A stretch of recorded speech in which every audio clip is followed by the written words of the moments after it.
شہادت قبول نہ کرو اور یہی بد کردار ہیں۔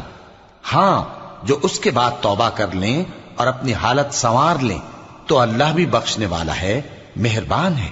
اور جو لوگ اپنی بیویوں پر بدکاری کی تہمت لگائیں اور خود ان کے سوا اور گواہ نہ ہوں تو ہر ایک کی شہادت یہ ہے کہ پہلے تو 4 بار اللہ کی قسم کھائے کہ بے شک وہ سچا ہے، اور 5ویں بار یہ کہے کہ اگر وہ جھوٹا ہو تو اس پر اللہ کی لعنت۔ اور عورت سے سزا کو یہ بات ٹال سکتی ہے کہ وہ پہلے 4 بار اللہ کی قسم کھائے کہ بے شک یہ جھوٹا ہے، اور 5ویں دفعہ یوں کہے کہ اگر یہ سچا ہو تو مجھ پر اللہ کا غضب نازل ہو۔ اور اگر تم پر اللہ کا فضل اور اس کی مہربانی نہ ہوتی تو بہت سی خرابیاں پیدا ہو جاتی۔ اور یہ کہ اللہ توبہ قبول کرنے والا ہے، حکیم ہے۔ جن لوگوں نے یہ بہتان باندھا ہے وہ تمہیں میں سے ایک جماعت ہے، اس کو اپنے حق میں برا نہ سمجھنا، بلکہ